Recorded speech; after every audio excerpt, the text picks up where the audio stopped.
great. We looked at the difference between hierarchy and networks in relation to change and the management of change. Now we're going to look at, we're going to see if we can actually put this together in terms of a model. So built around what we've established so far, which is all systems are a mix between order and chaos, they're a balance, right? Let's look at the way the seasons change. And here you can see when we look at the seasons, we start off with winter. Winter transforms into spring. Spring transforms into summer, and summer transforms into the harvest, into autumn. Okay, and the cycle goes round and round again. So this is an introduction now to the model of change that we've developed. We're going to take another also external metaphor. This is about people and groups from Bruce Tuckman from the 70s. Bruce Tuckman says, when you put a bunch of people together, don't expect them to start work. They won't do that. First thing they're going to do is they're going to fight. And they will fight psychologically in order to establish roles for themselves. So you can see people in groups go through 4 stages. That's form at the start, you put them together, they form a group. Second stage is they storm, they fight, they try out, who's the boss here? Why is it every time he speaks, she interrupts him? So if you look at the process of the group dynamics, you'll see there's a kind of a storming process going on where people are establishing a role for themselves which is comfortable and that other people will accept. So they go through the storming phase. Then the third phase is they come to some kind of agreement, So people are comfortable in letting him speak or letting her speak a lot, or letting him lead and she goes and makes the tea or whatever, okay? Or he goes and makes the coffee. So they come to some kind of norm of behavior, some understanding, and then the final stage is perform. So at the final 4th stage, then they get down together and they can work as a team, okay? That's Tuckman's observation of groups and the dynamics of groups. Built into our model of order, chaos, balance, and you can see also at the bottom there of our model, we've introduced transform, this transformational aspect of change that we talked about in part 2.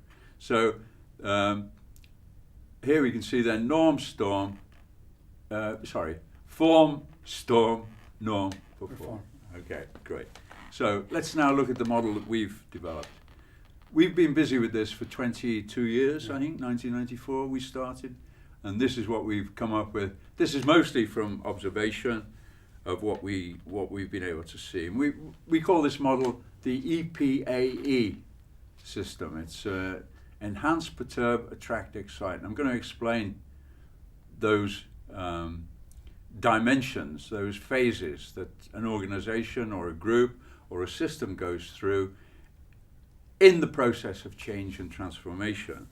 And what can we say about the EPAE system? Essentially, we've attempted to model the overall behavior of a system going through transformation. Most of it's come from our observations of people or of natural systems and of things we've read. It's been informed by 21st century science, mostly. We'll talk maybe about that in a bit. What else can we say? In trying to understand change, what we've got there, Enhance, Perturb, Attract, Excite, is it's a phase space diagram of the process, but it's not deterministic because essentially it's a framework of possibilities or probabilities. It's very uncertain. The process of change involves a lot of uncertainty and essentially a lot of luck. There's a lot of luck involved. Luck, good judgment, and rapid recognition is the key to managing change. I just wanted to throw in that some of you watching may be familiar with John Cotter's 8 steps, and we will actually in a further video discuss some of those steps and compare it to our model. Now, an essential difference with his model is that we see change and change possibilities much more in different scenarios of frameworks that are a bit more complex or complicated than a model where you would gradually follow step 1 and then 2 and then 3 and then 4, we notice that change again is more complex than that, and we invite you as a reader to go to that level of abstraction or viewing, and then you will notice that operationally this is very close to the truth, to how things happen in organizations in real life. I think we certainly illustrate with John Cotter. The question that Cotter should be asking is who should do the changes? And essentially what we're offering is a supplement to Cotter in a sense. We're offering a bottom-up supplement to Cotter's top-down or possible top-down perspective. But we'll talk about that in later models. But Cotter is the most popular system, I think, in the world of change. And of course we had to relate to see, we've used it to inform our system as well. Exactly. Okay, so enhance, perturb, attract, excite is the kind of the phases that we've observed a system goes through as it transforms from order, upset the balance, into chaos, from chaos, new things, new people, new groups emerging, transformation happening, and it moves into a new level of performance, and that's an excite phase. One side, half of it is manageable, that's the beginning. The enhance and the excite phase are manageable, but the perturb and attract phase are undermanageable. That's about learning when to keep out of the system, letting it do its thing, leave the people to make the mistakes and feel the pain, and so on. And under management may actually be one of the habits more difficult for current managers or leaders to learn. Yeah. Because they often think, oh, we have a issue, we have a problem, we need to solve it, we need to do something about it. When the better attitude right now could be, no, we've put in all the ingredients in place that teams, people, operational people can take care of this, even when there are occasional tryouts which may be failures. But that learning needs to occur for them to come to a better, more interesting organization and system. Yeah, quite right. Management comes from the Latin word manus, which means hands. So a manager is a controller of the hands. Okay, there's a big difference between management and facilitation. Facilitation comes from the French word facile. Facilitator makes it easy for other people to be successful. Mm-hmm. So you've got management, which is a controller of the hands, and you've got a facilitator, who is someone who enables other people to be free. He unblocks people, basically, unblocks the system. And change is actually about clearing the path, clearing the blocks out of the way to allow spontaneous kind of innovation and creativity to emerge. But that's perhaps going a little far ahead. Okay, enhance, perturb, attract, excite. Listen to Ravel's Bolero. Listen to that beautiful piece of music by Ravel all the way through. And apart from being the dynamics of seduction and orgasm, it also corresponds perfectly to enhance, perturb, attract, excite. So something, a little bit of homework. Listen to Ravel's Bolero. Enhance, perturb, attract, excite. What do they mean? So here we go. Enhance, at that phase, change pressure is felt, it starts, and the system then starts to go out of balance. So the balance is upset. It moves into the perturb phase, perturbation. The old ways of doing things stop working, and new ideas, new people are given the opportunity to come forwards. In the forest, the big tree falls down, sunlight floods into the space that it once had, and all the young trees that have been growing around it, all of its children, suddenly wake up the next morning and find themselves bathed in sunlight, and off they go. There's a race. So, okay, the system is moving, and these young experiments, diversity is being released, all the mutations are being tested in this new environment, in the environmental change. So the system goes into experimental turbulence, it goes into perturbation, and basically a cycle of extinction and reproduction is starting to happen in this perturbation phase. Some things die and some things become immensely successful.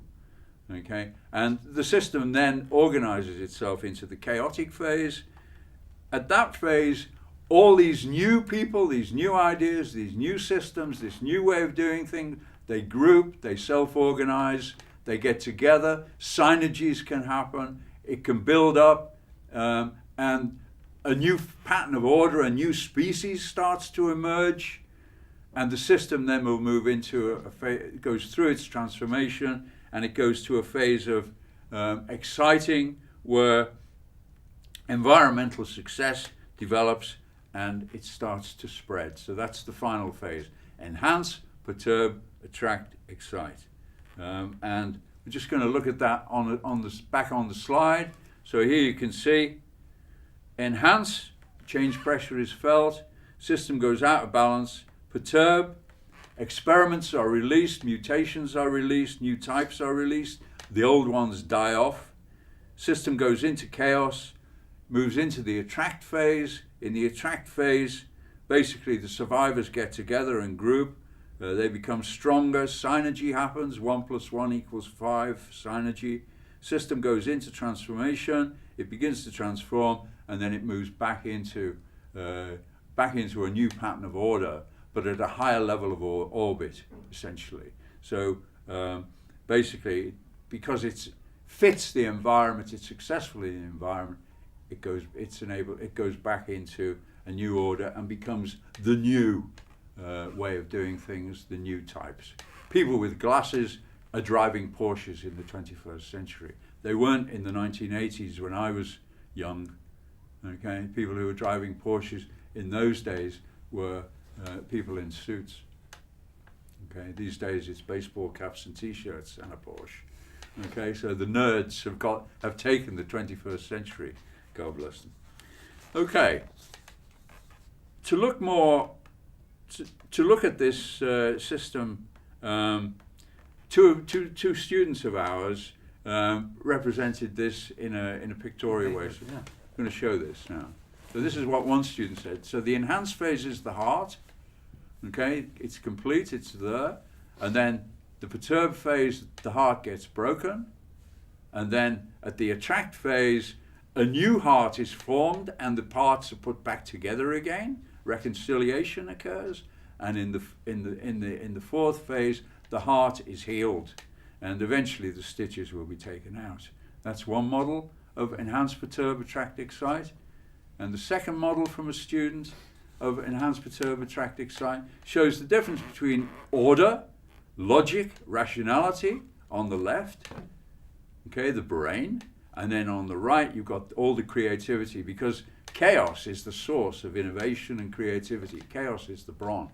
All creative systems are a mess. All systems that are going through a creative process are very messy. It's very uncertain. Okay, it's a matter of constant experimentation. Most experiments in nature and in business fail. Yeah. And it's Connected to the brain model, I was just reminded of a dialogue I read between Karl Popper and Konrad Lorenz, and the two gentlemen established that there are actually two fundamental ways of learning in humanity. One is learning to forget. So that's when you learn to drive a car as fast as possible. You forget how it happens. It becomes a natural thing. That will be the left part of the brain. The right part of the brain is the part of the brain that's continuously ready to try out something new and very often fail. What the two gentlemen were also saying is that unfortunately our education and much of our management is often more focused on the learning to forget part and just repeat what the boss said, than on the part that says, I don't know, let me try things out. It may not work, but that's the way I learn to find something that does work. Yeah. It's the motor skill, isn't it? Driving is the motor skill. Change management is the same, actually. The more you get involved in managing change, the more comfortable you get with it. It's like when you first start driving your car, taking Joe's metaphor, you can't do anything else. Okay, remember when you first took control of that car and you realize, hey, I'm in charge of this half a ton of steel. Okay, so it's all white knuckle stuff, and you're very focused on it. But after a year, or 2 years, or 3 years, or 5 years, or 20 years, like me or more, driving, you drive down the autostrada with one finger. So in other words, what you've done is you built up the motor skills. But that's training and experience. But it still doesn't tell you which way to go. Exactly. And the way to go, that's the right-hand side. That's the other side of the brain. That's the creative side of the brain. That's the innovative side of the brain. The journey, and every journey. You cannot, the Chinese say, you cannot jump into a river twice. You jump in first time, you get out of the river. By the time you go to jump into that river again, it's moved 100 meters. You can never jump into the same river twice. You can never take the same journey twice. Even though you go the same way, it's always a different journey. So left brain, right brain. I think that illustrates that beautiful illustration of enhance, perturb, attract, excite. Remember that, EPAE.